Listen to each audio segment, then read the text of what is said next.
하나님의 말씀 보겠습니다. 하나님의 말씀은 사사기제 16장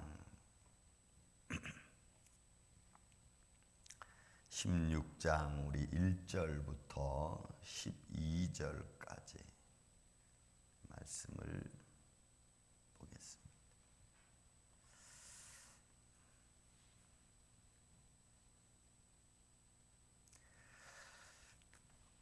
말씀을 교독합니다. 삼손이 가사에 가서 거기서 한 기생을 보고 그에게로 들어갔더니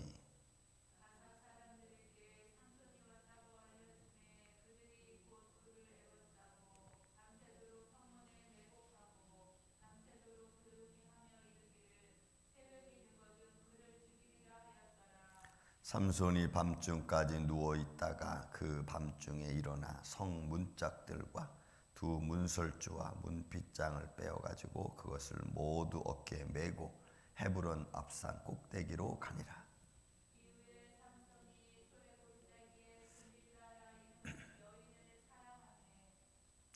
블레셋 사람의 방백들이 그 여인에게로 올라가서 그에게 이르되 삼손을 깨어서 무엇으로 말미암아 그 큰 힘이 생기는지 그리고 우리가 어떻게 하면 능히 그를 결박하여 굴복하게 할 수 있는지 알아보라.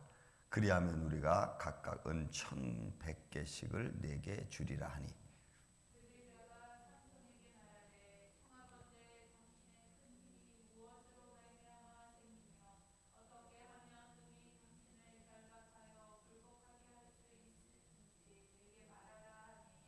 삼손이 그에게 이르되 만일 마르지 아니한 새 활줄 7으로 나를 결박하면 내가 약하여져서 다른 사람과 같으리라.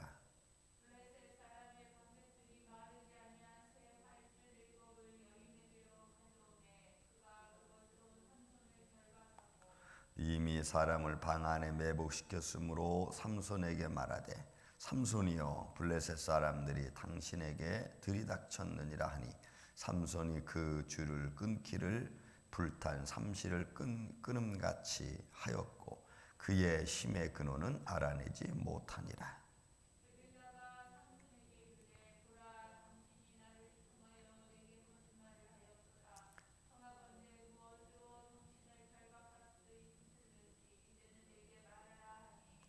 삼손이 그에게 이르되 만일 쓰지 아니한 새 밧줄들로 나를 결박하면 내가 약하여져서 다른 사람과 같으리라 하니라.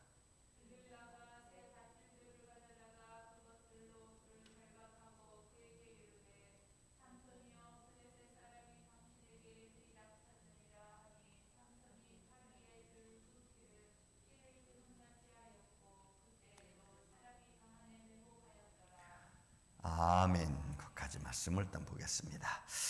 자, 삼손의 일대기 중에서 하나님이 함께하는 장면들을 계속해서 사사기는 기록하고 있습니다. 자, 삼손이 가사에 갔습니다. 가사에 갔는데 본문의 말씀 보니까 이런 의미죠. 원래 이 가사라고 하는 지역은 블레셋 지역의 한 또 지역이기도 합니다. 그곳에 내려가서 그리고 거기에 있는 한 기생을 보고 그에게로 들어갔더라. 이제 드릴라에 대한 이야기를 먼저 첫 줄로 기록하고 있습니다.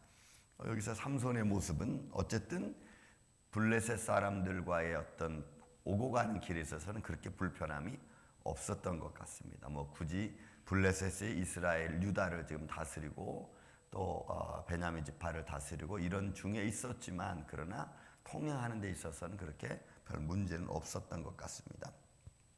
그리고 그 기생은 이제 앞으로 등장할 드릴라에 관한 말씀을 미리 말씀해주고 그리고 거기 가서 가사 사람에게 삼손이 있다고 알려짐에 그리고는 밤새도록 삼손을 지킵니다. 그리고 지켰다가 삼손을 어떻게 해서든지 결박을 해서 좀 죽이려고 하는데 여러분 본문의 말씀대로 밤새도록 조용히 기다리고 있다가 새벽에 그를 죽이려고 하니까 삼손이 일어나서 본문에 있는 말씀대로 성 문짝들과 문설주와 문빗장을 빼어가지고 모두 어깨에 메고 헤브론 앞산까지. 이거는 글쎄요 사람 혼자서 될 수 없는 뭐 이런 거니까. 근데 삼손이 헤브론 앞산 꼭대기로 갔어요. 의미가 좀 있죠. 왜냐하면 헤브론이라고 하는 지역은 유다 지역에서 큰 도시 중에 하나입니다. 그러니까 큰 도시 중에 하나라는 것은 유다 지파 중에서 헤브론이라는 것은 아주 중요한 지역이라는 거죠. 근데 거기에 이 삼손이 이걸 메고 올라갔다는 이야기는 유다 백성들에게 지금 보여주는 겁니다. 하나님의 삼손을 통해서 어떻게 지금 유다를 지키고 있는지를 사실 보여주는 의미죠. 그렇지 않고서 삼손이 굳이 헤브론까지 올라갈 필요가 없어요. 그러면 그 전에 보면은 그 전에 삼손을 잡아다가 올감해서 블레셋에 갖다 줬던 유다 백성들의 참 어처구니 없는 행동, 그런 것에 대한 글쎄 보복이라고 그러면 좀 그렇겠지만 어쨌든 삼손은 지금 자기를 통해서 하나님이 역사하고 지금 유다를 지키고 있고 블레셋을 막고 있다는 사실을 사실 간접적으로 지금 시사해 주는 내용이에요. 여러분, 우리도 우리 삶 속에 직접적이든 간접적이든 하나님이 오늘도 나를 지키기 위해서 때는 내 삶 속에서 나를 향하여 하나님이 역사하고 계시다는 걸 우리는 믿습니다. 그래서 우리를 지키시는 거죠. 미리 엎드러질 곳에서 나를 막아주시고 내가 넘어질 곳에서 걸릴 곳에서 미리 또 지혜 주셔서 차단시켜주고, 그렇죠. 저도 하는 일, 많은 일들을 처리하다 보면은 하나님이 그런 지혜를 주시는 것 같아요. 한 발짝만 더 나가면, 한순간만 잘못 행하면 정말 큰 어려움이 닥칠 것들을 그 순간순간 계속 막아주는 것을 볼 수 있어요. 근데 마귀가 여러분 틈을 타면, 우리 시험하는 자가 우리를 시험하면 반드시 여러분 손해가 납니다. 건강으로 손해가 나든 물질적으로 손해가 나든 환경이 조금 어수선해지든 뭐 정신적으로 좀 피곤을 좀 느끼든, 여러분 사단이 시험하면은, 또 시험하는 자가 와서 나를 괴롭히면요, 영적으로든 육적으로든 반드시 그런 어떤 그 데미지가 나게 돼 있어요. 그런데 그게 이렇게 슥 넘어가게 되죠. 하나님이 날 도와주실 때는 이렇게 슬쩍 넘어가게 됩니다. 근데 하나님이 도와주지 않으면 굉장히 큰 아픔이 생겨요. 그런 것들이 우리가 주님을 의지하고 나를 지켜주시고 나를 막아주시고 나를 보호해주시고 이런 것들을 우리가 생활 속에서 느낄 수 있는 것입니다. 자, 4절부터 시작해서 이제 4절, 5절은 이제 이 블레셋 백성들이 삼손을 잡기 위한 내용들의 중심이 되어 있고, 6절부터 시작해서 여러분 우리 15절, 14절까지는 이제 세 가지 시험이 지금 나와 있는 상황을 우리가 볼 수가 있습니다. 자, 먼저 4절, 5절이 중요하니까 여러분 봅시다. 이후에 삼손이 소렉 골짜기에 드릴라라 이름하는 여인을 사랑하게 됩니다. 기생의 집에 들어가서 이런저런 삶을 살던 이 삼손이 결국 드릴라라고 한 여인을 사랑하게 됩니다. 그리고는 그 사랑하는 과정을 블레셋 백성들이 모를 리가 없겠죠. 그리고 블레셋 방백들이 그 여인에게, 드릴라 여인에게 와서 묻죠. 삼손을 깨워서 어떻게 해서든지 그로 말미암아 그 힘이 어떻게 생기는지 우리라 하여금 알게 해라는 거죠. 여러분, 거기서 이 결박하다는 단어가 참 이 아자르라고 하는 말인데 꽁꽁 묶다는 거예요. 완전 꽁꽁 묶어서 움직일 수 없게 만드는 거예요. 그렇게 어떻게 하면 그렇게 할 수 있느냐라는 말입니다. 그래서 6절에도 드릴라가 삼손에게 말하죠. 뭐라고 말합니까? 어떻게 하면 능히 당신을 결박하여 굴복할 수 있을는지. 이 굴복하다는 것도 아나, 이거는 힘 있는 자가 상대방에 대해서 완전히 힘 없게 만들어버리는 그런 상황을 말해요. 예를 들어서 이런 거죠. 사라가 하가를 내쫓을 때 그냥 완전히 주인적인 입장에서 그 주인의 권력과 힘으로 힘없는 하가를 완전히 내쫓는 그런 모습인 거예요. 그래서 여기서 굴복시키는 아나라고 하는 단어는 블레셋 백성들이 어떻게든 삼손을 그냥 완전히 굴복시켜가지고 꼼짝도 못하게 만든, 그러니까 결박하고 굴복시키는 거예요. 여러분, 이게 어떤 의미가 있습니까? 육신적으로는 삼손이 완전히 매복당하고 조롱당하는 그런 모습이죠. 그런데 이것이 영적으로 보면은 하나님의 영광을 완전히 무너뜨리는 거죠. 나를 통해서 역사하신 하나님을, 나를 통해서 역사하신 하나님의 능력을, 하나님의 영광을 완전히 다 못쓰게 만들어, 그 사람들 앞에 조롱거리가 되게 만들어. 그러니까 여러분, 우리 믿음의 사람은 적어도 우리가 기도한다고 하면은 세상 사람들 앞에, 상대방 앞에 그런 모습이 우리가 보여지면은 우리가 안 돼요.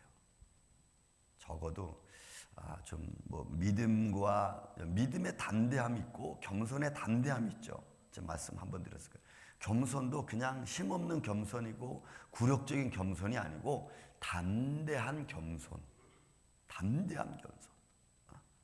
우리가 사람 앞에 섰어도 조롱을 받아도 때로는 사람 우리가 무시한다 할때도 담대하게 우리가 이겨나가는 그런 모습이 필요하죠. 물론 연약한 모습이지만 믿음이 식어지지 않고 믿음이 떨어지지 않는, 믿음을 견디어낼 수 있는 그런 담대함입니다. 핍박을 당해도 믿음이 떨어지지 않는 그런, 고난 중에 있어도 믿음은 우리가 놓을 수 없는 그런 거죠. 그런 모습. 근데 여기서 결박과 굴복은 그렇게 만들기를 원하는 거예요. 그게 블레셋 백성들의 마음이었고 또 우리를 시험하는, 믿음의 사람들을 시험하는 어둠의 세력 주관자들의 모습입니다. 그래서 자기들의 통제 안에 들어오기를 원하는 거예요. 자기들의 통제 안에 들어와서 자기들의 마음껏 쓰는 거죠. 옛말에 그런 말이 많이 썼습니다. 사단도 아무나 건들지 않습니다. 사단도 쟤는 이거 한 번만 건들면 그냥 넘어지래야 그러면은 이러면 간단해요. 근데 이렇게 건드려도 안 넘어지고 저렇게 건드려도 안 넘어지는 그 믿음의 사람 앞에서는요, 사단도 중상모략을 하기 시작하고 끊임없이 시험합니다. 여러분, 사단은 끊임없이 시험합니다. 우리가 넘어질 때까지, 믿음을 떨어뜨릴 때까지 우리를 죽이고 고통을 주고 손해나게 하고 하여간 별별 방법을 다 써요. 그런데 쟤는 저 가다가 한번 툭 치면 넘어져 할 애들은, 그렇게 사단도 시험하는 자가 그런 생각을 가지면요 별로 중요하게 생각을 안 해요. 여러분, 우리는 이리 쳐도 저리 쳐도 안 넘어질 만큼 여러분 견고한 신앙의 믿음을 가져야 될 줄로 믿습니다. 이 블레셋 백성들이 드릴라에 그렇게 말하는 거죠. 여러분, 은을 몇 개를 주면 1100개를 주는 거야. 이게 1100개. 이 1100개를 주면은 요셉이 당시에 팔려갈 때 그 은 30하고 그 다음에 예수님이 팔려간 은 20하고 여분 재면요, 이 값은 어마어마하게 큰 거죠. 은 1100개면은 노동자를 270명 이상을 살 수 있는 어마어마한 돈이에요. 그러니까 그거를 주고서라도 삼손을 결박할 수 있으면 하겠다는 것이 여러분 블레셋 백성들의 마음이니까, 그 마음이 얼마나 지금 지독하게 이 삼손에 대해서 마음을 품고 있는지, 그죠? 죽이고 싶은 마음일 거예요. 여러분, 사단이 그래요. 우리를 시험하는 자가 여러분 믿음의 사람은 어떻게 해서든 꿇어 엎드리게 하는 게 여러분 그들의 계략 아니겠어요? 자, 그래서 여러분 드릴라가 이제 삼손에게 말하죠. 결박하고 굴복할 수 있는지 내게 말하라. 여러분, 이 말하라라고 하는 나가드라고 하는 것은 고백하라는 거예요. 선언하라는 거예요. 그러니까 진실하게 내게 말하라는 거예요. 당신이 나를 사랑하니까. 그 조건을 딱 걸고 당신이 나를 사랑하니까 진실하게 나에게는 솔직히 한번 말해봐라. 이렇게 말하는. 그러니까 여러분, 이게 유혹에 들어오는 거죠. 유혹에 들어와. 그러니까 삼손이 3번에 걸쳐서 거짓말을 시키는 장면이 7절 이하로 나옵니다. 첫 번째는 마르지 아니한 새 활줄 7줄로 7을 날 묶으면 내가 힘이 없겠다. 그 여인이 그렇게 결박을 합니다. 그런데 여러분, 그 다 우리가 본문에 말씀드렸듯이 그냥 불탄 삼실처럼 다 끊어버리지. 또 드릴라가 얘기합니다. 당신이 나를 희롱한다. 두 번째 심은 희롱. 나를 조롱한다는. 그러니까 당신이 나를 사랑한다고 하면서 나를 조롱하고, 당신이 나를 사랑한다고 하면서 나를 무시하고, 당신이 나와 함께 한다고 하면서 마치 아무것도 아닌 것처럼 생각하고, 이런 의미죠. 조롱한다. 그러니까 여인이 자기가 받은 유익, 자기의 어떤 좀 즐거운 삶을 위해서 자기는 사랑한다고 하는 사람을 죽음으로 내몰면서 자기는 아닌 척하는 이런 우리의 삶의 환경들. 여러분, 사기꾼들이 그렇죠. 사기꾼들이 아주 정말 나를 위해 주는 것처럼 내게 가까이 와서 막 그냥 간이라도 빼줄 처럼 다 이야기하고 나중에는 그냥 뒤도 안 돌아보고 도망가 버려. 사기꾼들의 모습. 그러니까 사랑도 사기에 걸리면 그 사람 때문에 사람이 죽는 거예요. 그러니까 진실을 말하는 거예요. 내게 거짓말하지 말라는 거예요. 그래서 10절에 말합니다. 드릴라가 삼손에게 이르되 보라 당신이 나를 희롱하고 내게 거짓말을 하였도다. 청하건대 무엇으로 당신을 결박할 수 있는지 이제는 내게 말하라. 똑같이 말합니다. 근데 여러분 이게 참 우리가 말씀을 제가 보면서 야, 이 사람들은 어떻게 이렇게 직접적으로 얘기를 해가지고 사람을 당황하게 만드는지. 여러분 이게 이 결박하고 굴복한다는 이 말을 솔직히 정말 이렇게 드릴라가 했는지는 모르겠지만 여러분 삼손으로 하여금 모든 것을 아주 야, 너 지금 어디서 나는 거야? 내게 말해. 안 하면 너 정말 너 사랑하는 거 맞아. 이런 직접적으로 얘기하는 거예요. 그러니까 삼손은 어떻게 보면 어이가 없는 거죠.